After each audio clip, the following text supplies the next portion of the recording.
Olá a todos. Hoje nós vamos dar continuidade à série 10 Mandamentos, parte 10, 10º e último mandamento. Então vamos lá. O 10º mandamento todo mundo lembra, é um mandamento simples de lembrar, que basicamente é não cobiçar os itens do próximo, certo? Mas vamos lá. A cobiça é o portão de entrada para muitos outros pecados, como por exemplo, o adultério, certo? É cobiça, o ódio ou o assassinato, o roubo e etc. Ou seja, cobiça é gravíssimo. E também é idolatria, o que nos leva de volta aos 2 primeiros mandamentos. A cobiça começa com a luxúria dos olhos. O primeiro pecado que os nossos pais, Adão e Eva, cometeram no Jardim do Éden foi o resultado do quê? De cobiça, certo? Em Bereshit, Gênesis, capítulo 3, versículo 6, nós temos o seguinte, ó. Então, vendo a mulher que aquela árvore era boa para se comer e agradável aos seus olhos, e árvore desejável para dar entendimento, tomou do seu fruto, comeu e deu ao seu marido, e ele também comeu. Ou seja, a cobiça começa onde? Nos olhos, certo? Pois bem, de fato, a palavra usada para descrever a luxúria de Eva, por sabedoria ou conhecimento, é a palavra do Strong número 2530, certo? A gente vai ver o significado desse Strong, a palavra Hamad, que é a mesma palavra descrita para cobiça no 10º mandamento, significando desejo ou prazer em algo. Então dá uma olhada aqui antes, ó. Desejável. Essa palavra desejável é a mesma palavra que diz que a gente não deve ter. A palavra cobiça, na verdade, foi usada aqui como desejável, mas essa mesma palavra foi traduzida aqui como desejável e lá no mandamento como cobiça, não cobiçarás. Eles trocam as palavras para a gente não entender o que está acontecendo. Mas o pecado de Eva aqui começou com o quê? Com a cobiça, certo? Pois bem, então a gente vai ver agora em Shemot, Êxodo, capítulo 20, versículo 17. Ó. Não cobiçarás a casa do teu próximo. Não cobiçarás a mulher do teu próximo, nem seus servos ou servas, nem seu boi ou jumento, nem coisa alguma que lhe pertença. Você não deve cobiçar o item do próximo, certo? Só que assim, esta palavra aqui, ó, cobiça, tem relação com esse strong, essa palavra aqui que se chama hamad, ok? E essa palavra hamad, ela é a mesma palavra então que aparece aqui, ó. Ops, deu uma travadinha aqui. Aí.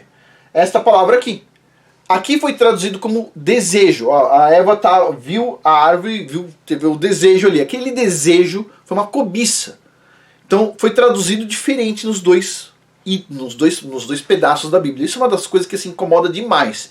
E é por isso que de vez em quando eu indico algumas versões da Bíblia pra gente ir se atualizando um pouco. Porque assim, a gente não pode depender só de uma tradução. O problema em si não é a Bíblia. O problema são as traduções dela. Uma tradução que eu indiquei muitas vezes aqui no canal, eu vou voltar a indicar, é esta aqui, certo? A Restauração das Escrituras. É uma tradução muito boa, vou deixar o link abaixo quem tiver interesse em comprar essa escritura aqui. Eu achava um tempo atrás que essa escritura era um pouco cara, R$100 e poucos. Mas depois eu comprei esta outra escritura aqui. Essa outra escritura, a gente vai ver ela também hoje, a gente vai discutir. A escritura Aleph Tav. Está aqui as letras hebraicas Aleph Tav. E esta aqui não custa R$100 e poucos, custa R$100 e poucos, certo?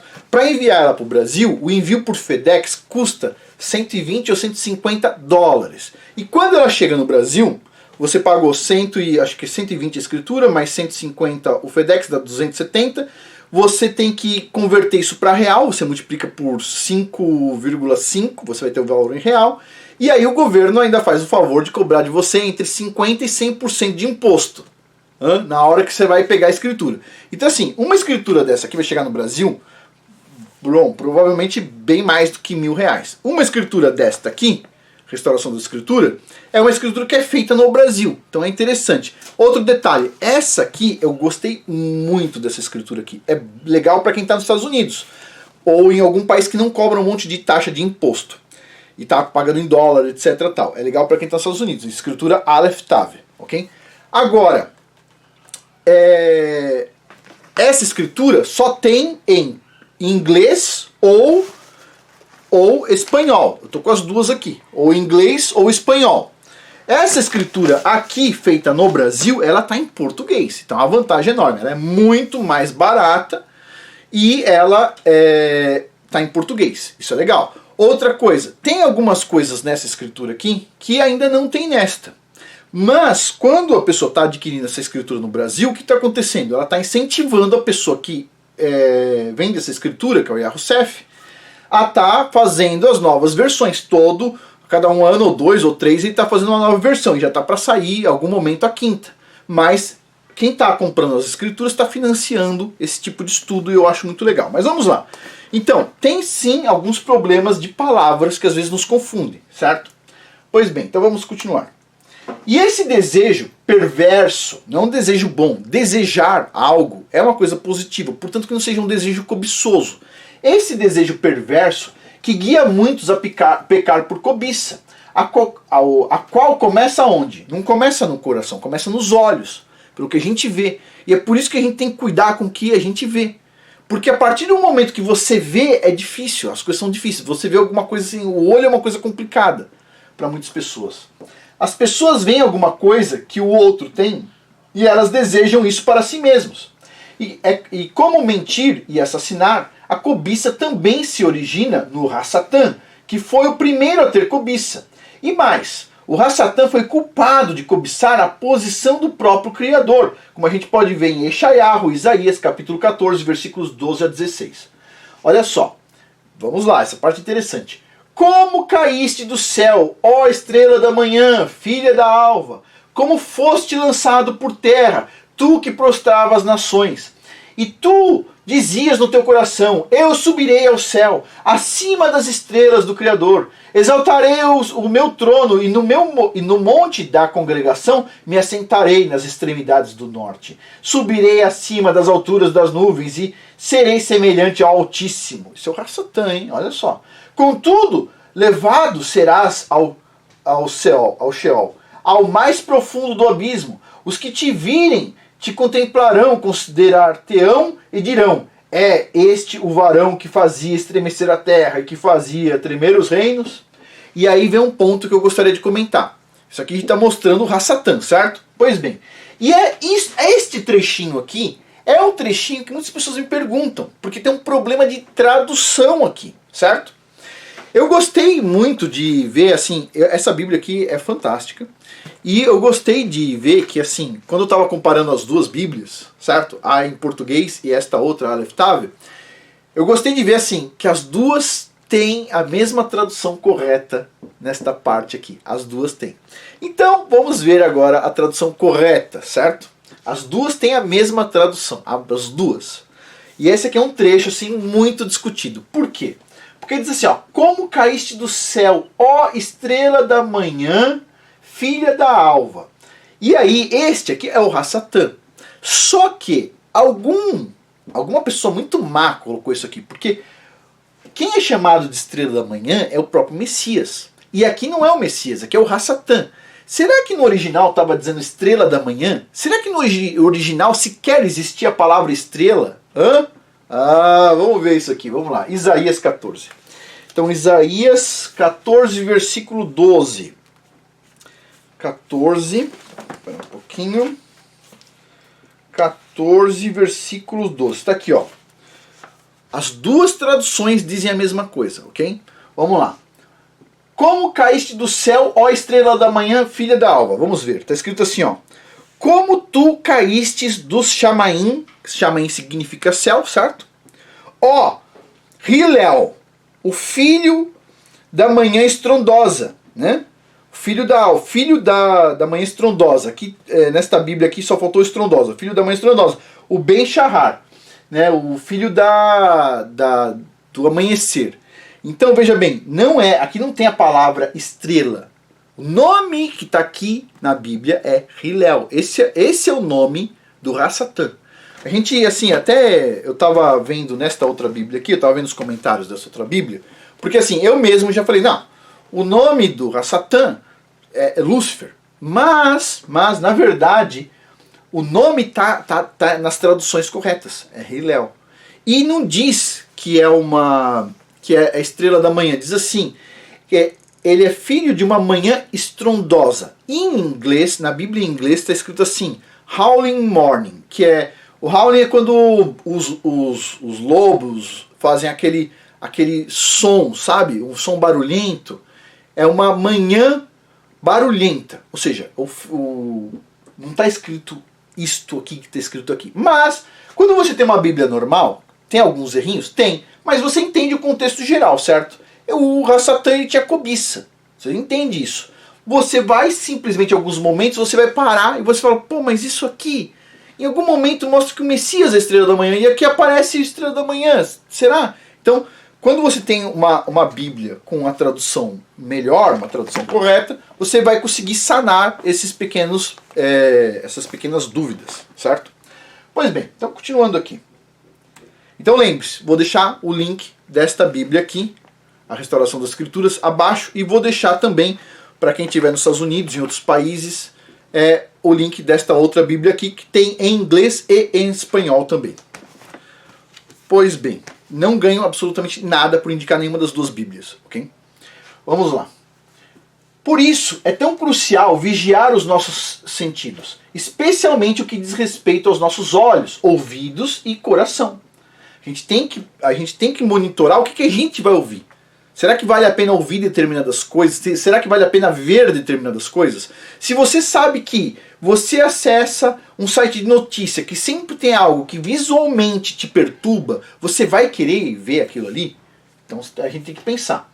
O sistema mundial babilônico, no qual somos bombardeados diariamente com campanhas de marketing sensacionalistas e anúncios sedutores que incitam a cobiça, só piora tudo isso. As empresas gastam milhões de dólares por ano para atrair a nossa atenção com belas imagens de pessoas que parecem estar felizes por causa de muitas coisas que elas possuem. Coisas que somos levados a crer que também precisamos, mas não é verdade. As propagandas, elas querem que você cobice algo. Não é uma propaganda informativa, não é uma propaganda tipo assim, ó, tem um produto aqui e esse produto custa tanto. Não é isso. Eles colocam pessoas lá sorrindo, pessoas não sei o que, isso vai mudar a sua vida, não sei o que, etc. Tal. Sempre um apelo para cobiça. Para eu também quero esse negócio aí que o cara tem. Não, percebe? Então assim, a gente tem que tomar cuidado. Essa contínua manipulação de anúncios apela para os apetites egoístas daqueles que não guardam os seus ouvidos e olhos e ouvidos dessas coisas.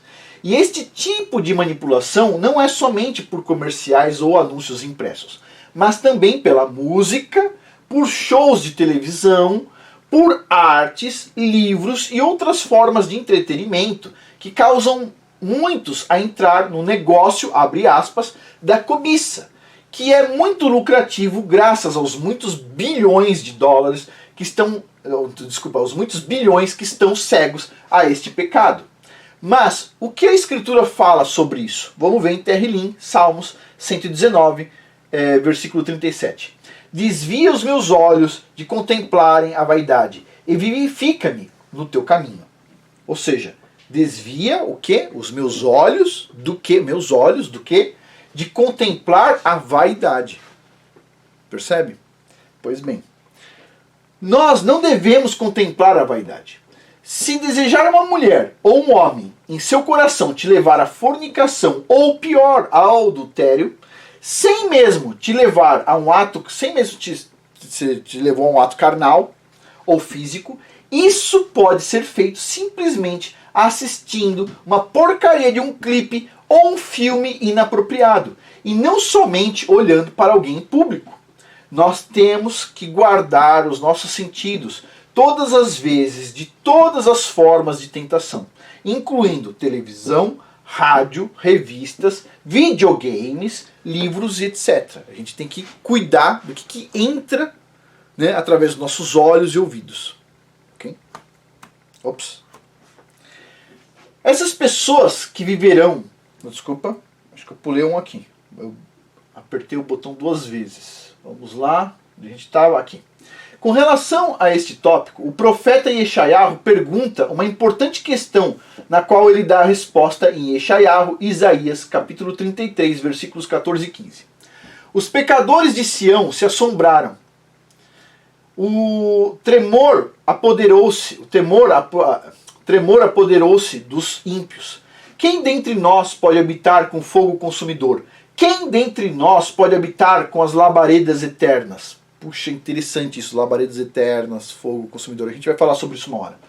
Aquele que anda em justiça e fala com retidão, aquele que rejeita o ganho da opressão, que sacode as mãos para não receber peitas, que tapa os ouvidos para não ouvir falar do derramamento de sangue e fecha os olhos para não ver o mal. Vamos lá, pessoal. Tem alguns programas na televisão que é só para mostrar desgraça. O cara morto na frente do bar, o cara não sei o que, o cara toma um tiro, hospital, é só desgraça, certo? Olha só, o que diz aqui? Quem pode estar perto do Criador? Quem pode? Aquele que anda em justiça e fala com retidão, aquele que rejeita o ganho da opressão, que sacode as mãos para não receber peitas, o que tapa os ouvidos para não ouvir falar do derramamento de sangue, o que tapa os ouvidos para não ouvir falar do derramamento de sangue e fecha os olhos para não ver o mal. E as pessoas fazem o que na televisão? Elas vão procurar os programas onde tem mais mal, onde tem mais morte, onde tem mais coisa horrível, certo? Por que alguém assiste um filme de terror? Eu sempre me perguntei isso, porque tem pessoas que, né, querem passar tudo de mal para dentro do seu corpo, certo? Através dos seus olhos. Bom, em Deuteronômio, capítulo 4, versículo 24, nos diz que Yahweh é um fogo consumidor. E de acordo com o livro de Isaías, somente as pessoas com certas qualidades estarão preparadas para habitar na sua presença quando o seu trono vier para a terra e ele fizer a sua eterna morada conosco. E em razão, Apocalipse, capítulo 22, versículo 3, nós temos o seguinte, ó, a gente vai ver o Deuteronômio e depois Apocalipse. Primeiro Deuteronômio. Porque Yahweh, vosso Elohim, é o quê? Um fogo consumidor, um Elohim zeloso. E depois, para cá, Apocalipse. E nunca mais haverá maldição. Nela estará o trono de Yah e do Cordeiro, e os servos de Yahweh o servirão. Certo? Pois bem. Essas pessoas que viverão na presença de Yah irão fechar os seus olhos de ver o mal e irão parar os seus ouvidos de ouvir falar de sangue. E isso significa que muitos filmes e jogos violentos que muitos gostam de olhar são uma violação das escrituras. E isso é o mesmo para alguns tipos de músicas e outras formas de entretenimento. Lembre-se que os pagãos que estão à nossa volta é que causam isso. E ao contemplar as suas ações, nós iremos querer ser como eles. Mas nos foi dito para sermos um povo separado. Em Vaikra, Levíticos, capítulo 20, versículo 26. E sereis para mim santos, porque eu, Yahweh, sou santo, sou separado, certo? E vos separarei dos povos para serdes meus. Quando a gente vê a palavra santo, a palavra original não era santo, a palavra original é kadosh. Kadosh significa separado, ok? Santo é uma interpretação, a palavra é kadosh. Kadosh significa separado. Ok? Vamos lá. Bom, e foi o emissário Yaakov, Tiago, que sob inspiração do Ruach HaKodesh, Espírito de Yah, nos aconselhou. Em Yaakov, Tiago, capítulo 3, versículo 13 a 16, nós temos: quem dentre vós é sábio e entendido? Mostre pelo seu bom procedimento as suas obras em mansidão de sabedoria.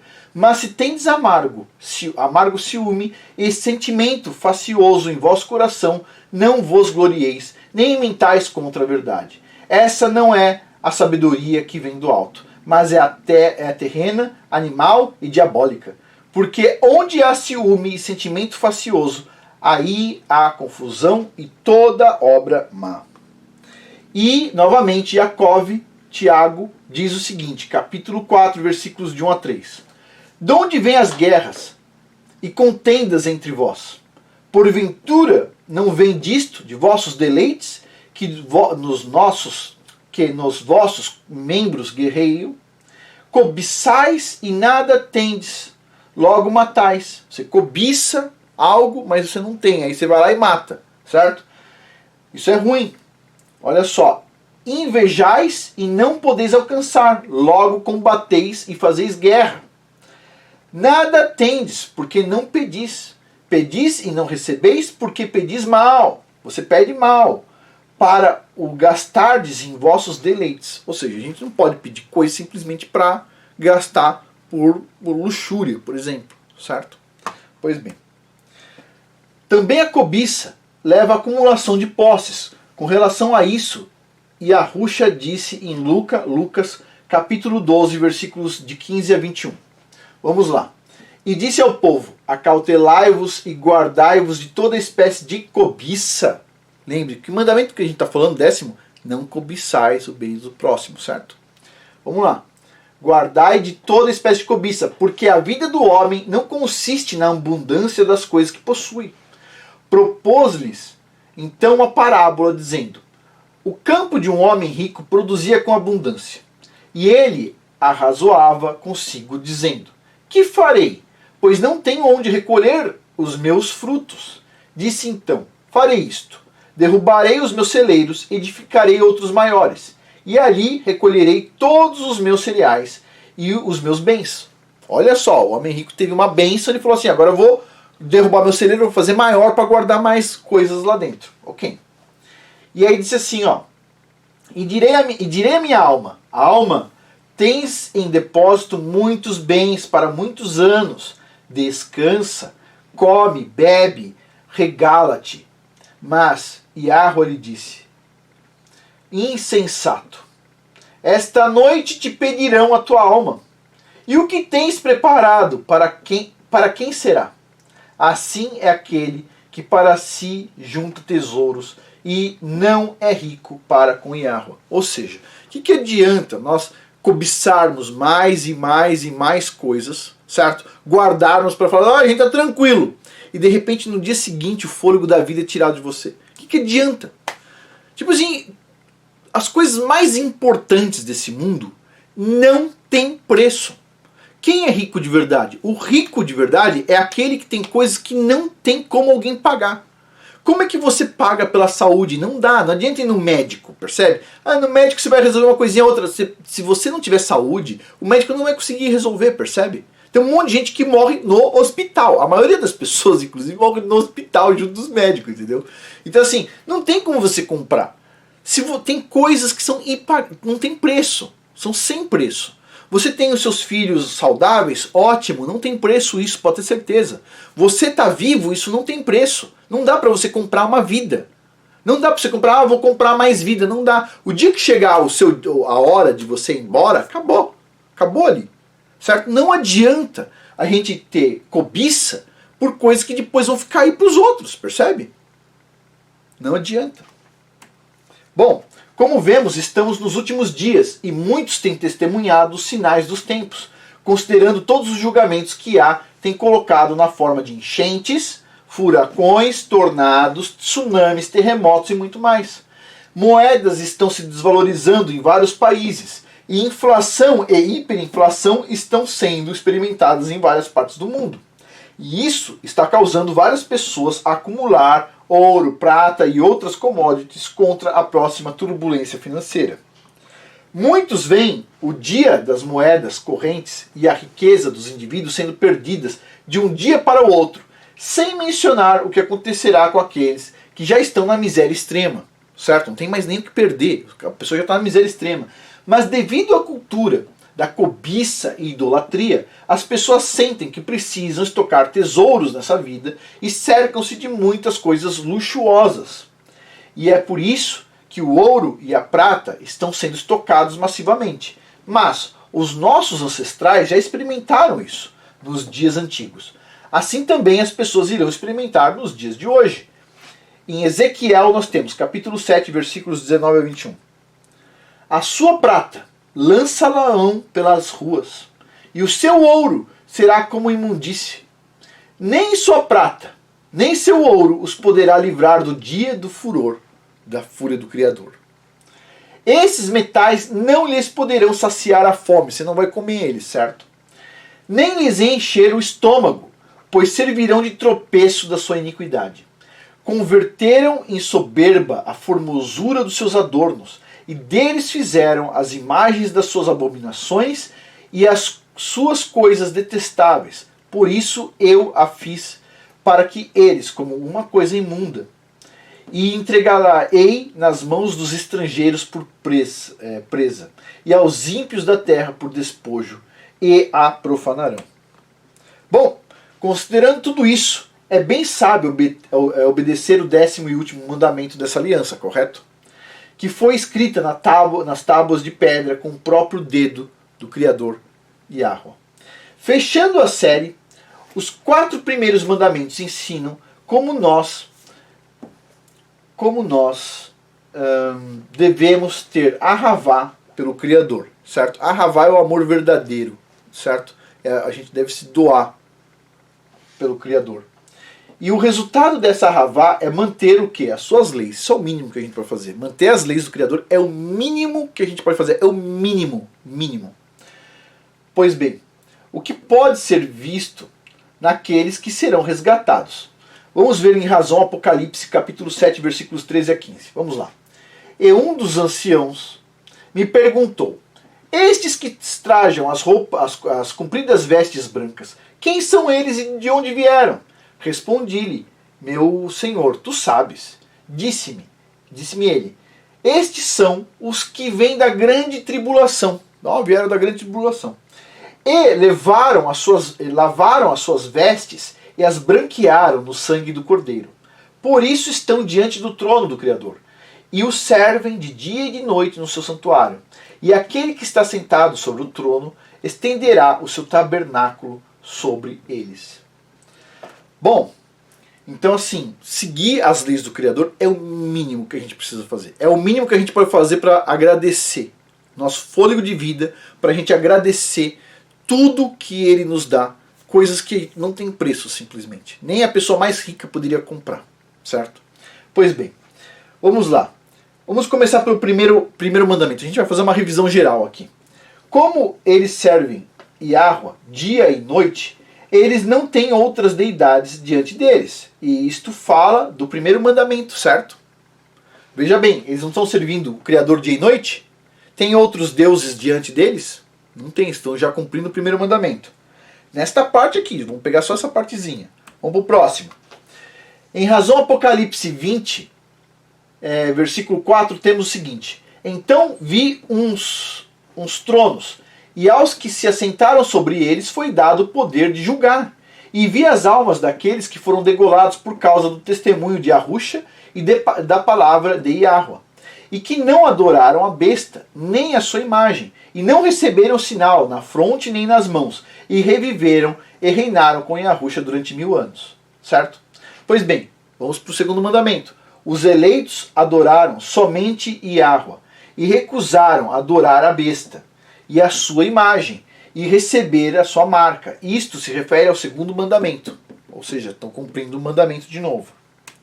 Próximo, em razão Apocalipse, capítulo 14, versículo 1, fala dos 144 mil selados. Vamos dar uma olhada. E olhei, e eis que o Cordeiro em pé sobre o monte Sião, e com ele 144 mil, que traziam na fronte escrito o nome dele e o nome do seu pai. Vamos lá. Terceiro mandamento. O nome do Abba foi escrito na cabeça deles, significando que eles não fizeram o nome de Yahweh em vão, vazio ou falso. E isso diz respeito ao terceiro mandamento em Apocalipse. Apocalipse, capítulo 20, versículo 4. De novo, olha só, diz aqui, ó: e reviveram e reinaram com Yahusha durante 1000 anos. O que é esses 1000 anos? É o período do Shabat, né? o descanso dos 7.000 anos, especificamente, 7.000 anos. Isso se refere ao Shabat milenar e diz respeito ao quarto mandamento também, certo? Pois bem. Também foi achado em razão algumas referências a outros mandamentos, como por exemplo em razão 14, razão Apocalipse 14, versículo 5, nós lemos o seguinte, ó. Vamos lá: e na sua boca não se achou engano, porque são irrepreensíveis. Isso preenche o mandamento 9, e você pode procurar por você mesmo outros tantos e tantos mandamentos que tem em Apocalipse. Bom, dito isso, os 10 mandamentos são o quê? O que são os mandamentos? São promessas. Promessas do caráter e coração perfeito que logo possuiremos. Um dia a gente vai cumprir os 10 mandamentos sem pensar, sem ter dúvida, sem ter dificuldade alguma. Uma promessa. Nesse tempo presente, Os 10 mandamentos, são ordenanças. A gente deve fazer eles. A gente foi ordenado a fazer. No futuro, na promessa, nós vamos cumprir eles naturalmente. Okay? Mas hoje é uma ordenança. Porém, em um futuro próximo, quando as profecias de Ezequiel 36 e Jeremias 31 forem cumpridas, Yahweh nos tirará os nossos corações de pedra e escreverá a sua Torá, a sua lei, nos nossos corações e a colocará em nossas mentes. E os mandamentos irão expressar quem nós somos, simplesmente. Então, assim, para finalizar, tenha em mente que essa série foi apenas uma introdução. Foi longa, mas foi só uma introdução a este assunto. Devemos estudar mais profundamente as leis de Yahweh para que tenhamos mais entendimento e possamos manter a sua Torá da forma que Yahweh deseja que mantenhamos, e não da forma que a nossa mente pensa que é, e o coração. Né? A gente não deve... as pessoas elas querem seguir o que elas simplesmente acreditam no seu coração. Elas não querem seguir o que está escrito, certo? Elas não querem seguir o que o Criador falou para seguir. Não, elas querem seguir o que o coração delas diz. Assisti um filme da Disney, agora eu vou seguir o coração. Tá aqui na Bíblia? Não tá. Então, tipo assim, desculpa. Isso é só um pano imundo. Você tá limpando, tá tentando se limpar com um pano imundo. A única coisa que você pode fazer boa é seguir o que está aqui na Bíblia. Todo o resto, todas as invenções, etc., são panos imundos. Isso aqui é a única coisa boa, certo? A Bíblia, seguir a palavra do Criador, certo? Bom, pessoal, a gente finaliza aqui a série 10 Mandamentos. Muito obrigado a todos aí que estiveram acompanhando durante essas 10 sextas-feiras. Eu sei que muitas pessoas simplesmente já desistiram. Muito obrigado a todos e até mais. E lembre-se, isso é só uma introdução. Até mais.